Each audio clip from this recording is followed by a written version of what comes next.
Bonjour à toutes et à tous, bienvenue sur TV Sévremen et c'est notre rendez-vous habituel intitulé Les gens d'ici, vous le savez maintenant, qui est enregistré dans les conditions du direct depuis la petite auberge de Mousillon. Alors notre premier invité aujourd'hui, c'est Benoît Payen, que nous allons vous présenter à la caméra. Benoît Payen, bonjour. Bonjour. Merci d'être venu sur notre télévision de proximité, comme on dit. Et nous vous avons invité parce que vous êtes le nouveau président de l'Office de tourisme du Vignoble. C'est de Nantes. De Nantes. Vignoble de Nantes. Du Vignoble de Nantes. Le vrai nom, c'est ça. Oui, j'imagine que ce n'est pas celui de Bordeaux, ni de... Oui, mais le nom, c'est ça. Ni de Bourgogne. Le Vignoble de Nantes. Donc voilà qui est précisé. D'abord, le Vignoble de Nantes, c'est quoi, géographiquement? C'est où et qu'est-ce qu'on y retrouve? Alors, le territoire, en fait, qui est concerné par l'Office de tourisme du Vignoble de Nantes, au nord, la Loire, au sud, la Sèvre et Clisson, et à l'ouest, Château de Goulaine, à l'est, le Zoo de la Boissière, et tout ça dans son milieu, qui est relié par l'ensemble du vignoble, avec tout ce que ça veut dire. C'est à la fois les vignes, à la fois les hébergements, à la fois les distractions, à la fois les communes qui y sont. Et alors, le tourisme au milieu des vignes, comme ça, et des cèpes et des raisins, qu'est-ce que c'est dans cette région-là? Parce qu'au bord de la mer, on sait ce qu'on retrouve comme activité, mais alors dans les vignes? Eh bien, tout est dit. Dans les vignes, c'est le no-tourisme, qui est quand même... Le no-tourisme. Le no-tourisme, qui est basé effectivement sur les... Ça existe dans la grammaire française, ce terme-là? Alors, il existe non seulement dans la grammaire française, mais même à l'échelon européen, puisqu'en fait, il y a des villes qui sont reliées par une association qui s'appelle les villes de l'onotourisme européen. Et je crois que de mémoire, il y a une centaine de villes qui font partie de cette association. Mais en l'occurrence, sur le vignoble de Nantes, c'est vrai que... Alors, peut-être faut-il que je présente ce que c'est que l'Office de tourisme. Oui. Donc c'est un EPIC, alors EPIC ça veut dire établissement public, industriel et commercial, qui a une particularité, c'est de regrouper 4 communautés de communes, celle de Clisson, celle de Valette, Loire-Divat et Maine-et-Goulaine. Ça fait qu'on dépasse largement les 20 communes en tout, non? On est 28 communes au total, c'est ça. Ce qui couvre à peu près 100, je crois que c'est 130, 150 000 personnes plus ou moins couvertes très directement et impactées directement sur ce territoire. Alors, l'Office de tourisme, donc, dont le siège administratif et de réflexion, ingénierie est à Clisson, dans la maison de pays. Il est composé d'une quinzaine de personnes, donc, permanentes, dirigées par Mathilde Cyr, la directrice. Et nous avons donc 3 lieux d'accueil qui sont la partie visible de l'iceberg, avec les 3 accueils, l'un au Roubotreau, un autre à Valette et le 3e à Clisson. Donc là, ce sont des accueils qui, pour info, l'année dernière, ont accueilli près de 40 000 personnes en fait, sur les 3 réunis. Et alors, il y a affluence de touristes dans cet office de tourisme, plutôt l'été, j'imagine, comme partout, non? Assez bizarrement, alors c'est vrai, la saison naturelle, elle va de fin mai, on va dire, jusqu'à fin septembre, début octobre. Ça, c'est vraiment la grosse période. Puisqu'en fait, simplement sur Clisson, nous avons reçu 27 000 personnes sur l'accueil de Clisson, 27 000 personnes entre juin, juillet, août, septembre. Donc c'est quand même assez considérable. On voyait l'autre jour les statistiques, certaines journées où on reçoit plus de 250 personnes dans l'office de tourisme, et ce sont des choses... Enfin, je parle de l'office de tourisme accueil, on est bien d'accord. Et là, les gens qui viennent, ce sont... Des gens qui viennent un peu de partout. Imaginez une chose, Benoît Payen, je suis parisien. Oui. Ce qu'à Dieu ne plaise ne m'arrive jamais, mais bon, je suis parisien, je décide d'aller passer les vacances dans la région du Vignoble nantais, j'ai bien compris. De Nantes, c'est pas Nantais, c'est de Nantes. De Nantes, donc j'ai pas compris tout à fait, mais on va finir par y arriver. C'est un problème de mots, c'est pas grave. N'inquiétez pas. Donc le Vignoble de Nantes, et alors qu'est-ce que je vais trouver pour passer mes vacances au niveau du tourisme dans cette région du vignoble de Nantes? Il y a beaucoup de choses. Pour reprendre en fait les 4 portes d'entrée majeures en fait que j'ai citées tout à l'heure, au nord, la Loire avec toutes ces balades le long de la Loire, donc à vélo. Très bien. Donc ça c'est de la balade, on est dans une zone rurale, donc il ne faut pas l'oublier. Donc là on a la balade le long qui peut nous emmener de Nantes jusqu'aux sources de la Loire quasiment en vélo, donc avec des tas d'hébergements, chambres d'hôtes, hôtellerie, restauration et tout ça. Nous pouvons, bien sûr, alors tout ça c'est au nord, donc on a dit là-bas, le château de Goulaine que tout le monde connaît, qui est un élément important. Je crois que d'ailleurs ici même Christophe de Goulaine est venu parler de son château il y a quelques temps. Oui, tout à fait. Donc Christophe d'ailleurs qui est devenu, il faut en profiter pour dire, la semaine dernière vice-président en charge du développement de l'office de tourisme. Donc il a une nouvelle casquette à son arc. Enfin, je ne sais pas si on dit ça, une nouvelle flèche à son arc plutôt, c'est mieux. Et donc de l'autre côté, il y a le zoo de la Boissière qui est un élément important, puisque c'est de mémoire, en 2014, c'est 120 000 personnes qui y sont passées. Donc là, Sébastien, qui a pris la suite de son père, mène ça de main de maître. 120 000 personnes, c'est pas neutre, c'est quasiment la plus grosse attraction qui existe en Loire-Atlantique. Et de l'autre côté, donc, nous avons Clisson avec les bords de Sèvres qui vont jusqu'à Vertou au travers de la Sèvre, sur lequel on a quelques ambitions à venir pour développer ce tourisme qui peut se baser sur les 3 fleuves que nous avons bien connus, la Loire, la Sèvre et le Muscadet, bien entendu. Le Muscadet, oui, qui est un fleuve qui coule à flot. À flot, c'est bien. Et un fleuve de qualité. Oui. Alors justement, dans ces activités touristiques, il y a la gastronomie, bien sûr. Bien entendu. Alors là, le Muscadet, on me dit que ça ne va pas trop bien. Qu'en pensez-vous? Alors, je pense que c'est un métier qui est dur, mais en ce moment, économiquement, c'est pas facile pour grand monde. Je pense qu'aujourd'hui, en fait, les viticulteurs ont découvert ce que c'était que de produire encore mieux qualitativement ce qu'ils savent faire depuis des générations, parce que souvent, c'est des métiers qui se transmettent de père en fils. Et c'est vrai qu'on voit aujourd'hui se développer des crus communaux, tels que le Gorge, le Clisson ou d'autres, qui sont des produits tout à fait qualitatifs, qui sont hyper chartés de façon à ce qu'on tombe dans un produit qui tienne la route et qui soit qualitatif. Et je vous invite tous à aller en boire, parce que vraiment on arrive sur des produits qui, à mon avis, n'ont aucune honte face à un certain nombre d'autres doux breuvages. Oui, vous voulez penser au vin de la Loire, plus loin, vers le Sancerre. Ça peut être un peu plus à l'est de la France, ça peut être... S'il y a des Sancerrois qui nous écoutent, je suppose qu'ils sont ravis d'entendre que le Muscadet sur leur gauche ou à l'ouest est presque aussi bon que le leur, voire plus, d'après vous. D'abord, le Muscadet, il n'est qu'ici, il n'est pas là-bas. Donc on parle d'équivalent qualitatif, on ne parle pas d'équivalent concurrence. Alors pour nous résumer, donc, randonnée, pédestre ou vélo cyclopédiste, voilà, disons ça comme ça, le patrimoine avec notamment le château de Haute-Goulaine. Et puis moi je voudrais vous parler de Clisson, parce que vous êtes aussi un élu de la ville de Clisson. Bien sûr. Et je pense que cette ville a vous allez me dire si vous êtes d'accord, vous qui êtes le spécialiste, une ville, moi je trouve, qui a une destination culturelle plutôt, et qu'est-ce qu'on fait pour la culture à Clisson, qu'on ne fasse pas déjà? Alors là, je viens en tant qu'office de tourisme et président de l'office de tourisme, donc je fais attention à essayer de bien répartir. À favoriser. Mais Clisson, c'est tout de même le fleuron de la flotte de tourisme. On sait bien qu'on ne peut pas le cacher, c'est évident que vous cherchez à me mettre dans une situation délicate, cher ami. Pas du tout.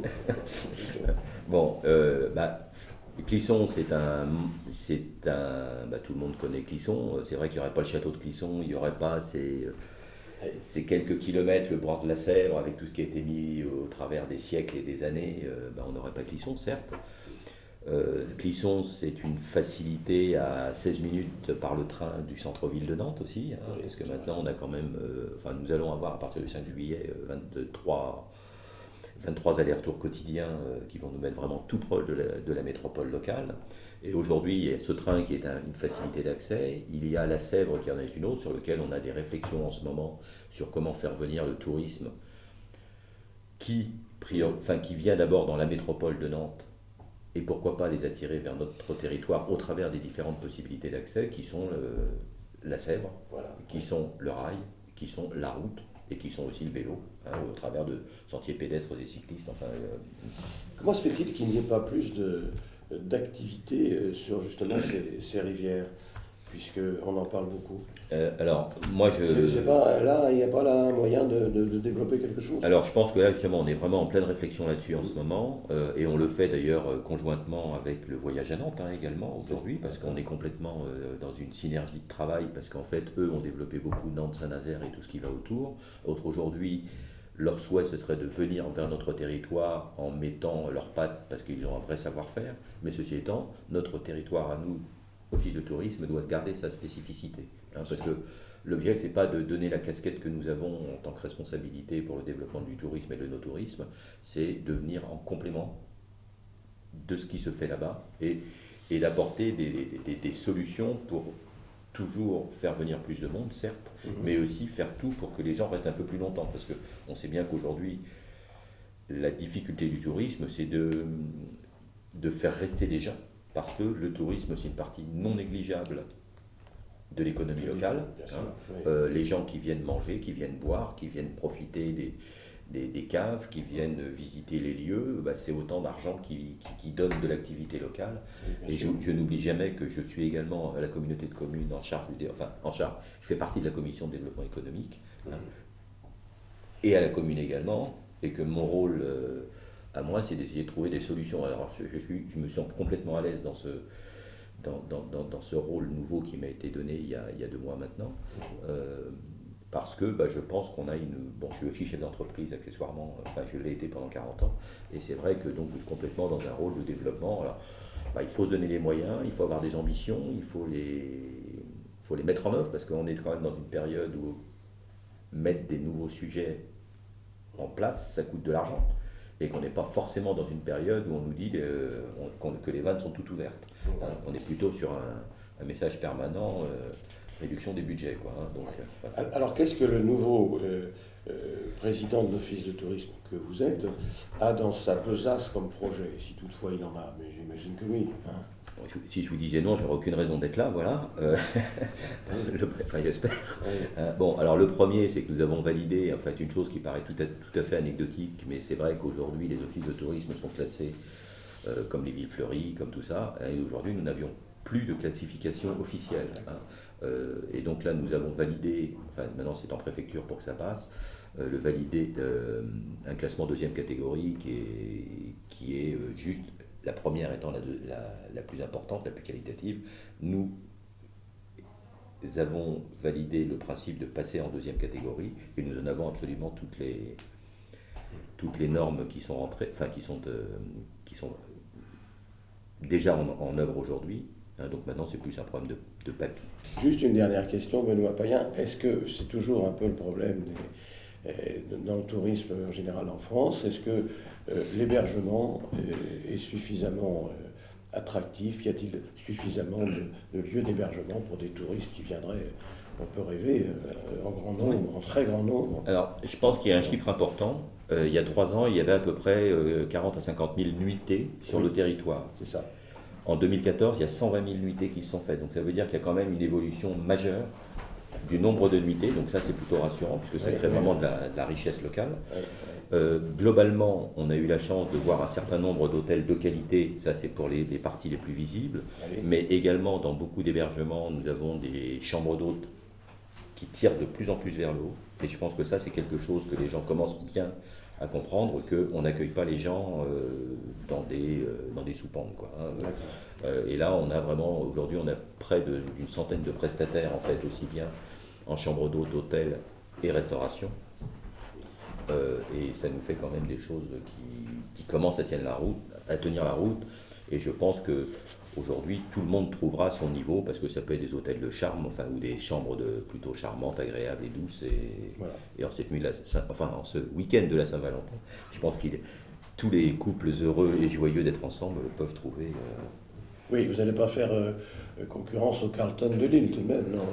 J'ai parlé que de couple et je n'ai pas parlé d'autre chose. Bon, on vous a bien entendu. Merci Benoît Payen. merci d'être venu en tout cas sur TVC Bremen. Merci de nous avoir bonne chance au tourisme de la région et du vignoble de Nantes, c'est bien ça. Très bien, vous avez parfaitement compris et vous êtes cordialement invité à venir y passer un week-end. Nous irons. Saint-Valentin ou pas Saint-Valentin. Très bien, merci beaucoup. Merci Benoît Payen.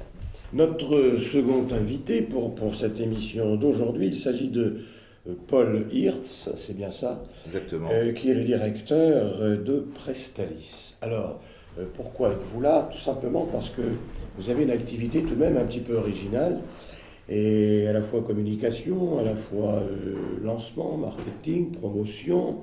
Et je voudrais revenir sur un événement que vous avez organisé dernièrement, qui se passait à Valette, et c'était une journée à la piscine de Valette, mais surtout il y avait un invité prestigieux, sportif et prestigieux. Vous nous en reparlez s'il vous plaît, Paul. Écoutez, alors bien volontiers, tout d'abord merci beaucoup de m'accueillir aujourd'hui. En deux petits mots, pour resituer un petit peu l'activité de la société, donc je représente effectivement la société Prestalis. Nous sommes des gestionnaires de piscines municipales, donc pour le compte de collectivités, principalement dans le cadre de délégations de services publics. Aujourd'hui, nous gérons 12 piscines dans le Grand Ouest de la France, 7 en Bretagne, 5 en Pays de la Loire, dont effectivement la piscine Naya de Lys de Valette. Donc effectivement, vous revenez sur un événement qui a été un bel événement, une belle manifestation, couronnée d'un chouette succès, qui était effectivement la présence le 24 janvier dernier de Fabien Gillot, champion olympique, champion du monde en grand bassin, en petit bassin, multiples médaillés, voilà, près de 53 médailles internationales, capitaine de l'équipe de France de natation, quelqu'un qui a des vraies valeurs, qui a partagé au cours d'une journée assez exceptionnelle. Le matin, on avait une réunion publique au cinéma Le Cep, donc ouverte à toutes les forces vives de la communauté de communes de Valette et au-delà, bien évidemment. L'après-midi, une manifestation sur la piscine, faite de démonstrations d'aquabike, d'aquagym, des différentes activités que l'on peut proposer sur la piscine de Naya de Lys. Des démonstrations également, alors des cours pour les enfants. Effectivement, on a eu 40 enfants de la communauté de communes ont eu la chance de faire un cours en direct avec Fabien Gillot. Donc ils étaient répartis sur les 4 lignes d'eau, 10 gamins par ligne d'eau, et Fabien qui passait d'une ligne d'eau à l'autre en accompagnant donc le travail pédagogique des éducateurs. Et puis après, voilà, deux courses symboliques qui ont été organisées. Donc la première, c'était Fabien Gillot contre le reste du monde, une course de 400 mètres, 3 équipes de 16 personnes, chacun faisant 25 mètres à fond, bien évidemment, on a allé jusqu'au bout, en essayant effectivement de s'accrocher aux bras musclés et à la nage particulièrement fluide de Fabien. Et je dois vous interrompre un instant pour préciser que Fabien Gillot est tout de même, en dehors de son côté sportif, ce grand champion, est un garçon tout à fait charmant et convivial, et que ça a été une très belle journée. J'insiste là-dessus parce que tous les sportifs, tous les champions ne sont pas de cet accord. Je vous remercie effectivement de le signaler, et c'est en partie pour ça, non, c'est même franchement pour ça, qu'on a effectivement, on s'est attaché les services de Fabien Gillot. Voilà. L'objectif pour nous, très clairement, dans ce type de partenariat, c'est de permettre à la société donc d'organiser des manifestations de ce qu'on a organisé, du type de celle organisée le 24 janvier dernier, pour mettre en valeur le territoire, mettre en valeur la piscine et participer au rayonnement, bien évidemment, du territoire. Oui, alors, une petite précision là-dessus, Paul, parce que vous n'êtes pas simplement, entre guillemets, pardonnez-moi l'expression, vendeur de piscine, parce que vous avez là-dessus des concurrents, et on ne va pas les citer, enfin, genre, des joyaux, etc. Bon. Alors là, c'est autre chose. Alors, oui, absolument. Attention, nous ne construisons pas de piscine. Voilà, on ne construit pas de piscine. Nous, on intervient une fois que la piscine est construite. C'est-à-dire que la collectivité a un projet de réalisation d'une piscine municipale. Elle se pose, une fois la construction réalisée, se pose le problème de l'exploitation. C'est-à-dire comment on fait tourner l'installation une fois la piscine construite. Deux choix. Une exploitation directe, ce qu'on appelle en régie directe, d'accord, donc avec du personnel communal ou intercommunal en fonction du propriétaire de l'installation, ou l'alternative, donc, confier cette piscine à une entreprise du secteur privé, donc dans le cadre d'une délégation de service public. Alors attention, il ne s'agit pas de privatisation, les sociétés comme les nôtres, donc comme Prestalis, assurent une mission de service public pour le compte de la collectivité locale. D'accord ? Donc on n'est en rien propriétaire de la piscine. Vous êtes prestataire on est prestataire, et on n'oublie pas une chose, c'est qu'on est de passage. Voilà. Donc c'est pour ça que j'ai accueilli les... Comme tout le monde d'ailleurs. Oui, exactement. Et encore plus dans une piscine. Voilà. Par exemple, sur la piscine de Valette, c'est très simple. Le marché arrive à échéance, il va être renouvelé d'ici la fin d'année. On est de passage. C'est pour ça que j'ai accueilli les spectateurs de la piscine. On était près de 350 sur la piscine l'après-midi. Je les ai accueillis accueillis sur les mots de bienvenue chez vous. Effectivement, c'est un établissement public, les gens sont chez eux dans la piscine que l'on gère pour le compte de la collectivité. C'est un peu de la communication aussi que vous faites, autour de ça. Dans votre spécialité professionnelle, c'est surtout de la communication, disons les choses. C'est un tout, clairement c'est un tout. Voilà, c'est de la communication, c'est du marketing. On n'oublie pas une chose, si vous voulez, sur les marchés que l'on a, on a des engagements financiers vis-à-vis de la collectivité locale. D'accord ? On est contraint on essaye dans la mesure du possible de maximiser l'offre au public de sorte à générer un chiffre d'affaires suffisant, d'accord, qui nous permette de couvrir l'ensemble des frais générés par la piscine. Ça, c'est extrêmement important. Et donc, en cherchant à atteindre cet équilibre financier, on est obligé effectivement de communiquer beaucoup, de proposer une offre qui soit sans arrêt renouvelée. Parce que si on a une offre qui commence à ne plus plaire au public, forcément on va baisser. Voilà. Donc ça c'est extrêmement important et on est en permanence donc en train de se remettre en question sur tous ces sujets-là. Très bien. Merci Paul Liertz d'être venu avec nous. Mais je vous en prie. Sur notre antenne de TV Sévramen. C'est un métier qu'on découvre un peu, je pense, pour la plupart des gens qui nous écoutent, parce que c'est entre la communication moderne, selon moi, pour dire propagande. Les hommes politiques disent qu'ils font de la communication. Propagande. Bon, on va aller sur ça. Merci en tout cas d'être venu. Prestalis, c'est le nom de votre entreprise. Exactement, tout à fait. Voilà. On fait 1 million d'entrées par an sur l'ensemble de la piscine, c'est pas mal. Voilà. Et vous êtes sur le secteur quasi seul, non? Non, il y a une concurrence qui est bien établie. On fait partie des plus petites entreprises du domaine. On connaît des sociétés beaucoup plus importantes. On a 125 collaborateurs. La plus grosse intervenant du marché de la piscine, c'est parfois entre 500, 600, voire plus de 1000 personnes. D'accord. En tout cas, merci encore d'être venu sur notre antenne. Et puis ramenez-nous Fabien Gillot, un de ces jours, qui est encore une fois un grand champion. Eh bien écoutez, c'est vrai que les valeurs qu'il véhicule, l'intervention qu'il a faite le matin sur les valeurs travail, sur le partage, l'altruisme, etc., effectivement, ce sont des valeurs qui sont fortes, qui parlent à tout le monde, qui parlent en particulier aux élus. Et je pense que le message qui a été passé a été bien perçu et a été surtout relayé de manière très importante. Et d'ailleurs, je voulais vous remercier parce que vous avez repris pas mal de choses par rapport à cette venue de Fabien Gillot. On a eu plusieurs passages télé, donc sur TV Sévramen. On a eu une dizaine de reprises dans la presse, dans la PQR de la région, et puis énormément de reprises sur les réseaux sociaux et sur Internet, plus d'une 50aine de reprises de la venue de Fabien Gillot. Tout ça, et monsieur le président de l'Office du tourisme, ça participe au rayonnement du territoire et à la visibilité. En effet, vous êtes un peu... On est tout à fait complémentaires. Tout à fait complémentaires. Merci. Merci, bonne journée. À vous aussi, merci beaucoup. Et puis maintenant, nous avons rendez-vous, je vais vous emmener au théâtre. Michel Vandenbrick, bonjour. Bonjour. Nous sommes ravis d'accueillir un metteur en scène de théâtre sur notre antenne aujourd'hui, et pour finir notre émission des gens d'ici aujourd'hui. Michel Vandenbrick, en pleine activité théâtrale en ce moment, puisque vous êtes en train de driver au moins deux troupes de théâtre, oui, dont une qui se produit aujourd'hui. Vous nous racontez ça. Comment ça se passe aujourd'hui?